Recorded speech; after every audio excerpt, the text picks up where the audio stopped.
Plane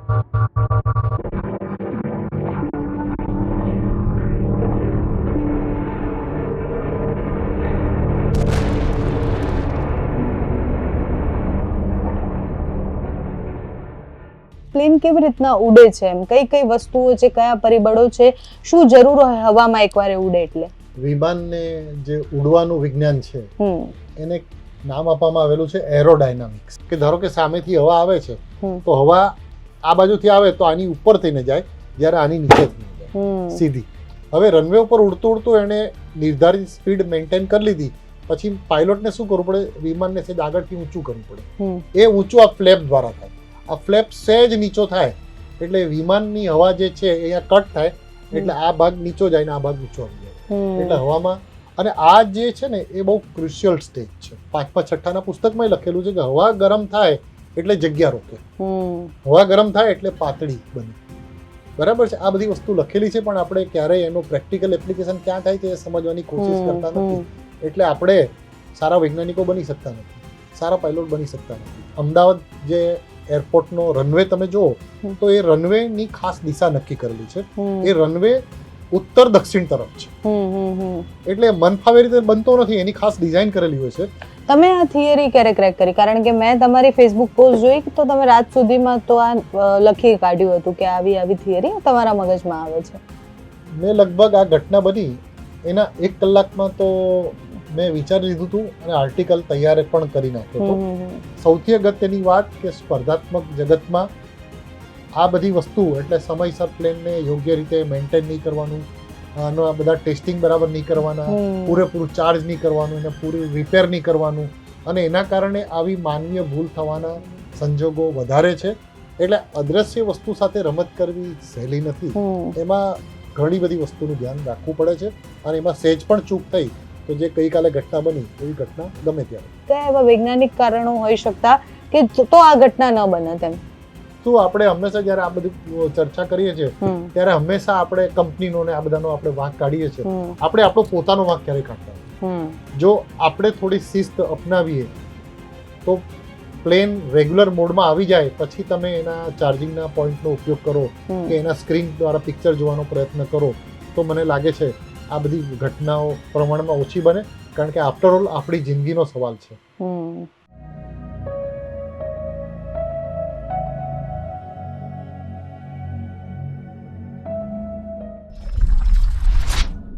નમસ્કાર, આપની સાથે હું છું પાયલ, અને અમદાવાદમાં બનેલી સૌથી મોટી દુર્ઘટના અને જેના ઉપર અત્યારે છેલ્લા 24-25 કલાકથી ખૂબ ચર્ચાઓ થઈ રહી છે. એર ઇન્ડિયાનું પ્લેન જે છે એ ક્રેશ થયું. એ ક્રેશ થયા પાછળના કારણો હવે ધીરે ધીરે શોધવામાં આવી રહ્યા છે. એની પાછળ શું કારણ હોઈ શકે? આટલા બધા લોકોના મૃત્યુ છે, એમાંથી બહાર નીકળી અને પછી ટેકનિકલ કારણો અને એ બધા વિષય પર વાતો થઈ રહી છે. અત્યારે અલગ અલગ થિયરીઝ પણ આવી રહી છે કે આ કારણ હોઈ શકે, આ કારણ હોઈ શકે. વિસ્તારથી સમજવું છે. ધનંજય રાવલ આપણી સાથે છે અને વિજ્ઞાનમાં એમને ખૂબ બહોળો અનુભવ છે, તો એમની પાસેથી મારે એકદમ બેસિકથી, એટલે તમને પણ સમજ આવે, મને પણ સમજ આવે, પ્લેન કેવી રીતના ટેક ઓફ કરે છે, પ્લેન કેવી રીતના ઉડે છે, એને ઉડવા માટે શું જોઈએ, કેવી રીતના એ ટેક ઓફ કર્યા પછી એની ગતિવિધિ કેવી હોય છે, ત્યાંથી લઈને આ ક્રેશની પાછળના કારણો કયા છે, બધું જ સમજવું છે. પહેલાં તો થેન્ક યુ સો મચ, તમે અમને સમય આપ્યો એ બદલ. અને પહેલો જ સવાલ એ છે કે બેસિક આપણે સામાન્ય ભાષામાં સમજીએ તો પ્લેન કેવી રીતના ઉડે છે, એમ કઈ કઈ વસ્તુઓ છે, કયા પરિબળો છે, શું જરૂર હોય હવામાં એકવાર ઉડે એટલે? વિમાનને જે ઉડવાનું વિજ્ઞાન છે એને નામ આપવામાં આવેલું છે એરોડાયનામિક્સ.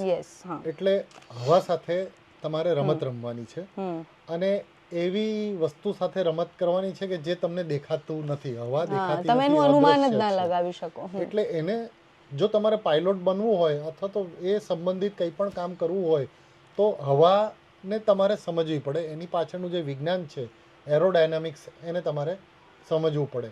અને એ સમજવા માટે અહીંયા આપણી પાસે ઘણા બધા મોડલ્સ પણ છે, અને સાદા કાગળ પાસે પણ આપણે સમજાવી શકાય. 2005નો વર્ષ મને યાદ આવે છે, જ્યારે કલામ સાહેબ અમદાવાદ આવવાના હતા અને એમની સામે મારે કંઈક ડેમો કરીને આપવાનું હતું. ત્યારે હું ફક્ત એક A4 સાઇઝનું પેપર લઈને એમની સામે એરોડાયનામિક્સ સમજાવ્યું, અને એ જ A4 સાઇઝનું કાગળ આપણે દર્શક મિત્રોને સમજાવીશું કે વિમાન કેવી રીતે ઉડે છે. આ વિમાનની પાંખ છે, બરાબર છે. હવે આ વિમાનની પાંખને આપણે ધ્યાનથી એકદમ વ્યવસ્થિત રીતે બતાવીએ તો આપણને જોવા મળશે કે ઉપરનો ભાગ ગોળાકાર છે અને નીચેનો ભાગ ફ્લેટ છે. બરાબર છે.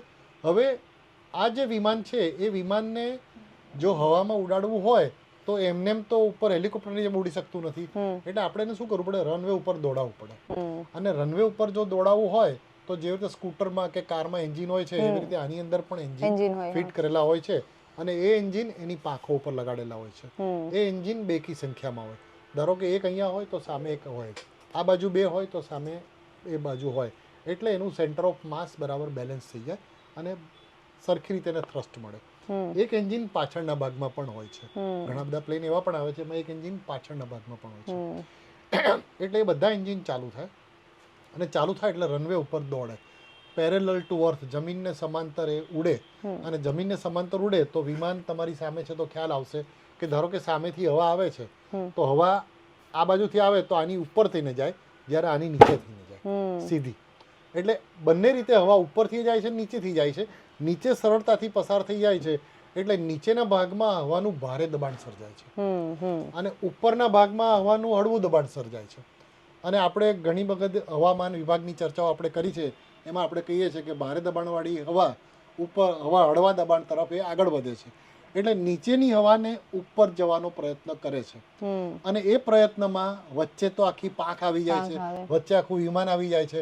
એટલે એ ભારે દબાણને હળવા દબાણને કારણે વિમાન આખું હવામાં લિફ્ટ થઈ જાય છે, ઉપર પણ જતું રહે છે. બરાબર છે. કારણ કે પાછળ જે જેટ એન્જિન છે એ ધક્કો તો મારે જ છે, એટલે વિમાન આમ કરીને ઉપર જાય છે. હવે એ ઉપર એમને જતું નથી.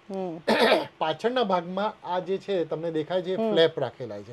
ધારો કે અત્યારે ફ્લેપ 0 ડિગ્રી ઉપર છે તો વિમાન સીધું ઉડશે, રનવે ઉપર જાય છે. હવે રનવે ઉપર ઉડતું ઉડતું એણે નિર્ધારિત સ્પીડ મેન્ટેન કરી લીધી, પછી પાયલોટને શું કરવું પડે, વિમાનને સહેજ આગળથી ઊંચું કરવું પડે. એ ઊંચું આ ફ્લેપ દ્વારા થાય.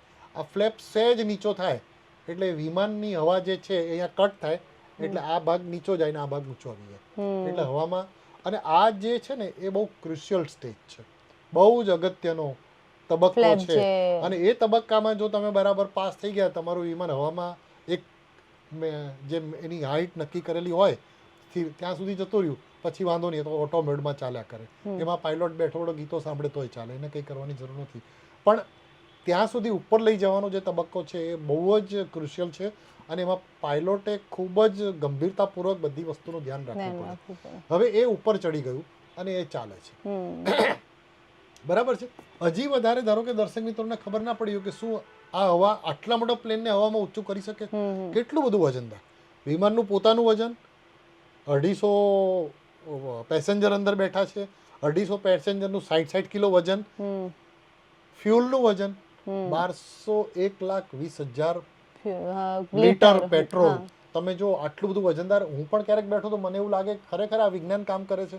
આટલું બધું વજન ખાલી હવા દ્વારા એને ઉપર ઉઠાવવાનું છે, એટલે આપણને લાગે કે નહીં આવું કંઈક બીજું થતું હશે. પણ આપણે વધારે સરળ રીતે સમજાવીએ કે સમજી લો આ વિમાનનું પાંખ છે અને વિમાનને હવાની વિરુદ્ધ દિશામાં દોડાવવામાં આવે છે. અત્યારે આપણે અમદાવાદ જે એરપોર્ટનો રનવે તમે જુઓ તો એ રનવેની ખાસ દિશા નક્કી કરેલી છે.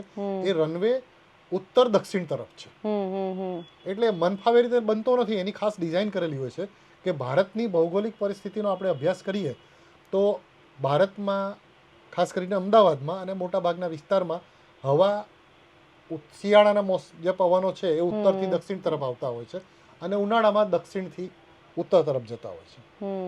જો આ શિયાળામાં ઘટના બની હોત તો વિમાન દક્ષિણથી ઉત્તર તરફ જઈને એ ગાંધીનગર તરફ ક્યાંક પડ્યું હોત. પણ અત્યારે ઉનાળો છે એટલે દક્ષિણ દિશામાંથી હવા આવે છે, એટલે વિમાનને સૂચના આપવામાં આવી કે તમે ગાંધીનગરથી રિવર્સ પ્રોસેસ, એટલે આપણા અમદાવાદના વિસ્તાર મેઘાણીનગરને ત્યાં થઈને તમે ટેક ઓફ લો, બરાબર છે. અને ત્યાંથી એને ટેક ઓફ લીધું અને ટેક ઓફ લીધું એટલે શહેરી વિસ્તારમાં તૂટી પડ્યું, બરાબર છે.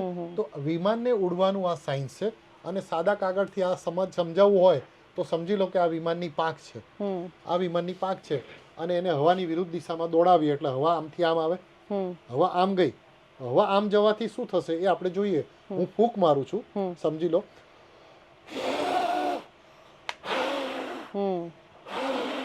એટલે ઉપર હવા, જેમ કે આ પાંખ છે ને, અહીંયા હવા ઉપર આવે છે, અહીંયા પણ હવા ઉપર આવે છે, એટલે શું થયું, નીચેની હવાને ઉપર જવું છે એટલે આખી પાંખ હવામાં ઉચકાઈ ગઈ, આખું વિમાન સમજી લો એવું થઈ ગયું. એટલે આ બર્નોલિક સિદ્ધાંત કહેવાય. વિજ્ઞાનમાં એક વૈજ્ઞાનિકે બર્નોલિક પ્રિન્સિપલ એવું નામ આપેલું હતું, અને એના કારણે આ વિમાનને ઉડવાનું શક્ય બન્યું. એટલે અદ્રશ્ય વસ્તુ સાથે રમત કરવી સહેલી નથી, એમાં ઘણી બધી વસ્તુનું ધ્યાન રાખવું પડે છે, અને એમાં સહેજ પણ ચૂક થઈ તો જે ગઈકાલે ઘટના બની એવી ઘટના ગમે ત્યારે. આ ગઈકાલની જે ઘટના છે એમાં તમે ઘણા બધા એવા મુદ્દાઓ લાવ્યા કે વૈજ્ઞાનિક કારણ ગરમી અને બીજા બહુ જ બધા હજી પણ ટેકનિકલ કારણો શોધવામાં આવશે, તો હજી ધીરે ધીરે આગળ જતા બહુ જ બધા એન્જિનિયરોને બધા શોધશે, જેના બહુ જ બધા કારણો હોઈ શકે. વૈજ્ઞાનિક કારણો કયા તમને અત્યારે દેખાઈ રહ્યા છે કે કયા કારણોથી આટલે જ રહ્યું એટલે ટેક ઓફ પછી પણ એ ઉપર ન ઉડી શક્યું, અને જેમ જ ટેક ઓફ કર્યું એના 2 જ મિનિટમાં એ ક્રેશ થઈ ગયું? કોરોનાનો સમય ચાલતો હતો, અને કોરોનાના સમયગાળા દરમિયાન આવી જ એક ઘટના અફઘાનિસ્તાનમાં બની હતી કે કાર્ગો પ્લેનને બપોરના સમયે અને ઉનાળાની ઋતુમાં જ એને બપોરના સમયે ટેક ઓફ કરવાની સૂચના આપી.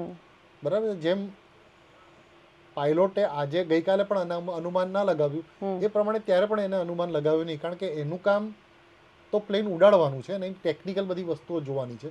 બાકી હવામાનની જાણકારી તો ઓથોરિટી પાસે હોય કે કેટલું ટેમ્પરેચર છે, વિન્ડ સ્પીડ શું છે, હવાનો કરંટ નીચેથી ઉપર કેટલો જાય છે, બફારો કેટલો છે, આવી ઘણી બધી વસ્તુનું જાણકારી ઓથોરિટી જે કંટ્રોલ ટાવર છે એ લોકોની હોય છે, પાયલોટ પાસે હોતી નથી. એટલે એને ટેક ઓફ કર્યું, અને એ વખતે એ તો રણ પ્રદેશ અફઘાનિસ્તાન, એટલે સૂર્યની ગરમી જે જમીન ઉપર પડે એટલે જમીન ઉપરની હવા ગરમ થાય, અને ગરમ હવા નીચેથી ઉપર જાય કરંટ. આ એક સામાન્ય વિજ્ઞાન છે.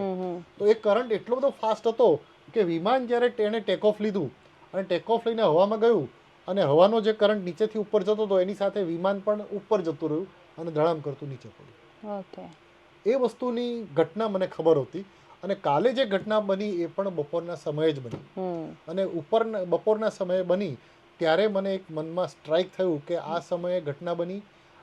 એર ઇન્ડિયાના વિમાન સારા જ છે, કારણ કે જે વિમાન ઘટનાગ્રસ્ત બન્યું, દુર્ઘટનાગ્રસ્ત જે બન્યું, એના ટ્રેક રેકોર્ડ બહુ સારા છે. એના આગળ અગાઉ ક્યારેય આ મોડલમાં કોઈ ખામી ઉત્પન્ન થઈ હોય અને કોઈ ઘટના બની હોય એવું ઇતિહાસમાં છે નહીં. ટેકનિકલી એ વિમાન બિલકુલ સારા જ છે, છતાંય આમાં ઘટના કેમ બની એવો મને મનમાં વિચાર આવ્યો. અને પહેલો વિચાર આવ્યો કે કદાચ ત્યારે પણ ગરમી હતી, અત્યારે પણ ગરમી છે, અને એના કારણે આ ઘટના બની હોવી જોઈએ. હવે એ ઘટના કેમ બની હોય એની આપણે ધારો કે જેને કહેવાય સાયન્ટિફિક મેથડ દ્વારા, કારણ કે આ બધાની અંદર સૌથી પહેલા બેઝિક કોન્સેપ્ટ સમજવા પડે. હવા સાથે રમત કરવાની છે, એટલે હવા પુસ્તકમાં પણ લખેલું છે, આમ તો 5મા 6ઠાના પુસ્તકમાં લખેલું છે કે હવા ગરમ થાય એટલે જગ્યા રોકે, હવા ગરમ થાય એટલે પાતળી બને. બરાબર છે, આ બધી વસ્તુ લખેલી છે, પણ આપણે ક્યારેય એનો પ્રેક્ટિકલ એપ્લિકેશન ક્યાં થાય છે એ સમજવાની કોશિશ કરતા નથી. એટલે આપણે સારા વૈજ્ઞાનિકો બની શકતા નથી, સારા પાયલોટ બની શકતા નથી.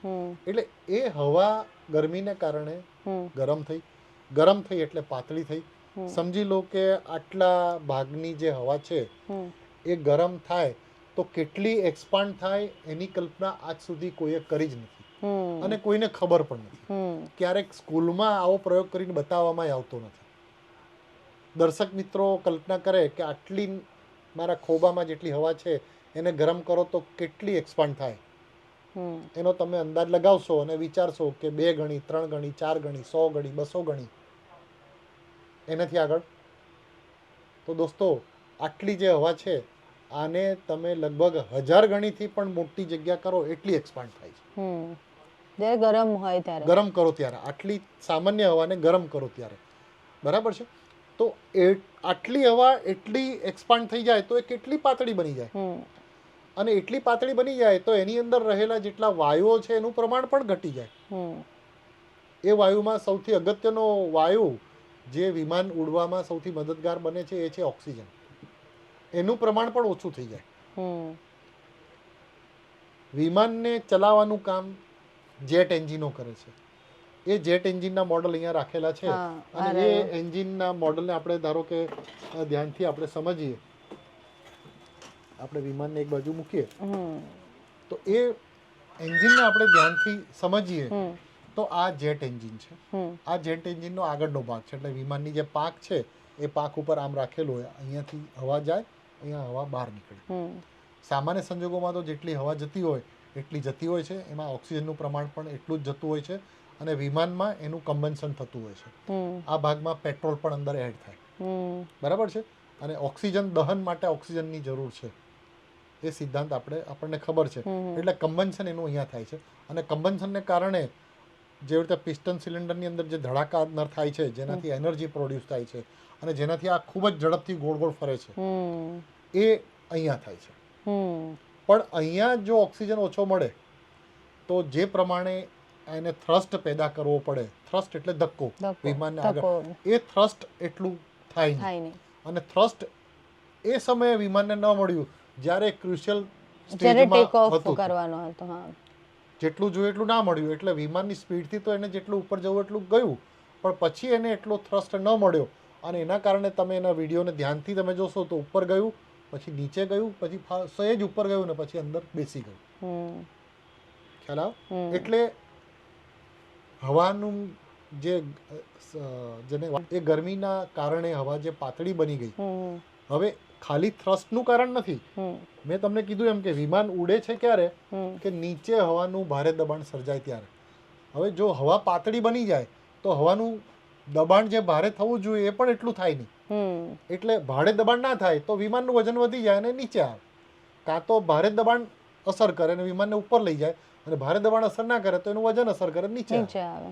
એટલે આ એક કારણ નથી, એવા ઘણા બધા 4-5 કારણો છે.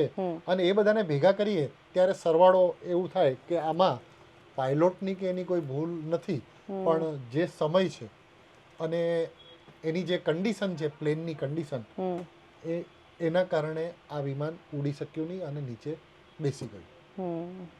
તમે આ થિયરી ક્યારે ક્રેક કરી? કારણ કે મેં તમારી ફેસબુક પોસ્ટ જોઈ તો તમે રાત સુધીમાં તો આ લખી કાઢ્યું હતું કે આવી આવી થિયરી તમારા મગજમાં આવે છે.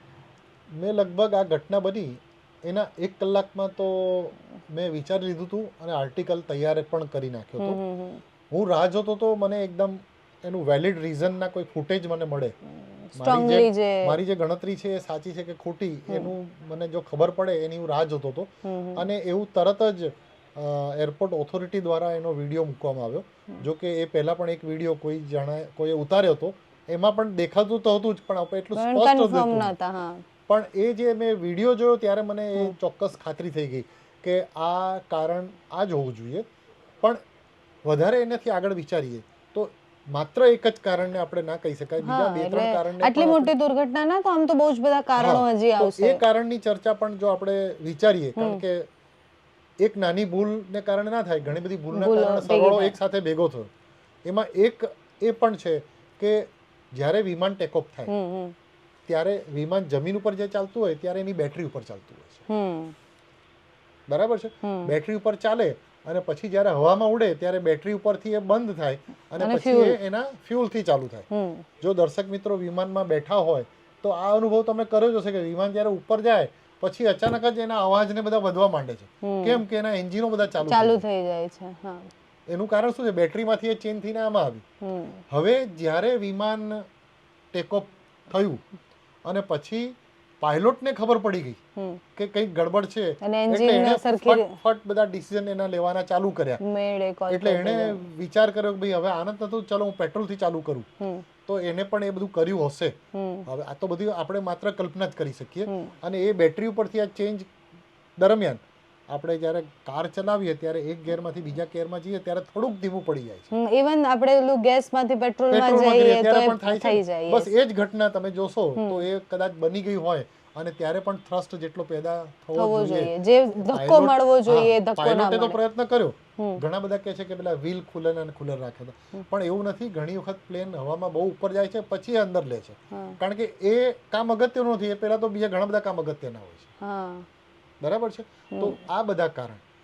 ત્રીજું કારણને જો આપણે અંદર એડ કરવું હોય તો આપણી સામાન્ય મેન્ટાલિટી એવી હોય છે કે જ્યારે આપણે પ્લેનમાં જઈએ ને એટલે એનો પૂરેપૂરો કસ કાઢી લઈએ. 60 કિલો વજન કાંટાથી, ઇલેક્ટ્રોનિક વજન કાંટાથી માપીને લઈ જઈએ.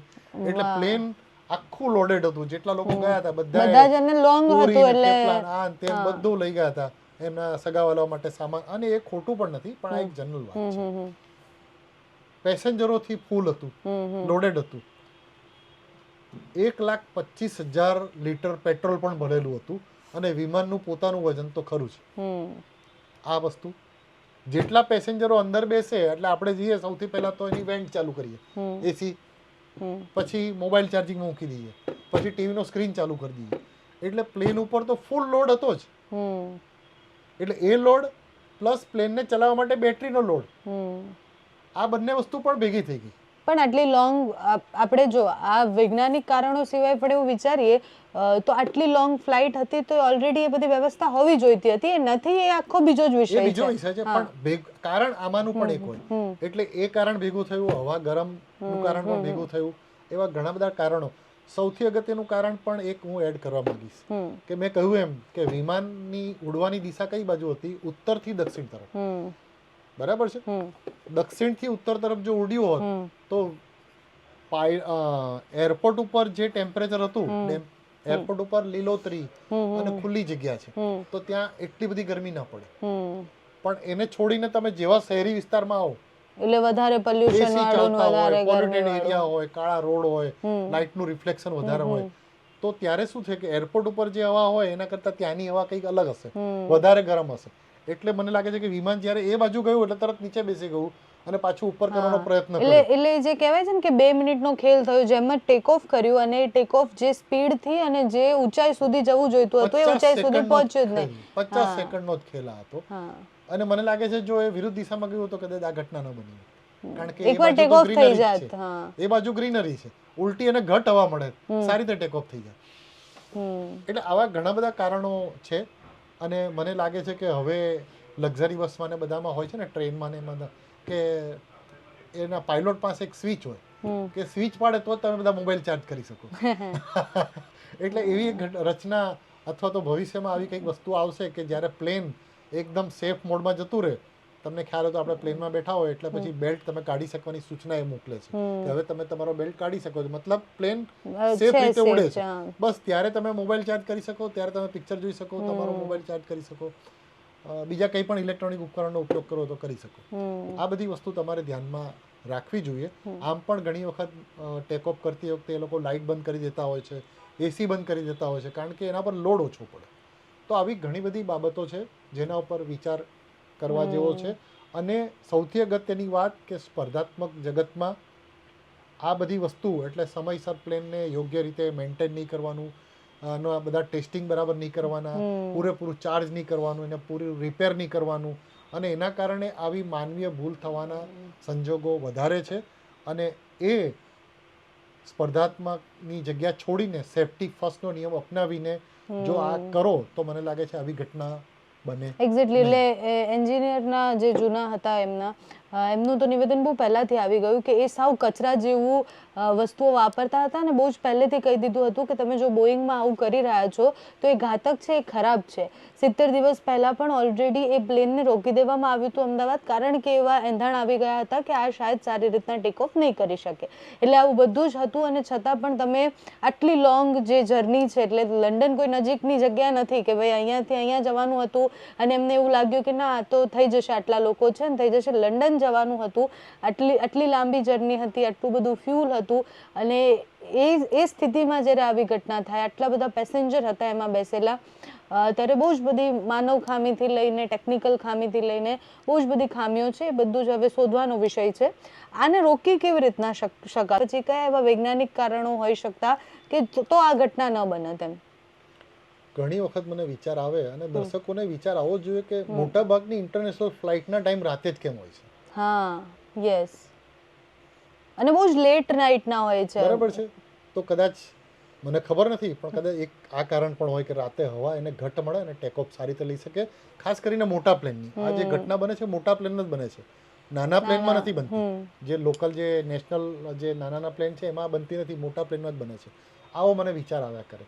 એટલે આ ઘટનાને રોકવા માટે જે ફ્લાઇટ એટેન્ડન્સ અને ફ્લાઇટ જે તમારે એને ઓપરેટ કરવી હોય એના નિયમો દરેક કંપનીએ બનાવેલા છે કે એને આટલા ચલાવ્યા પછી આટલું એને રિપેરિંગ, આટલું મેન્ટેનન્સની જરૂર છે, આટલું એને રેસ્ટની જરૂર છે.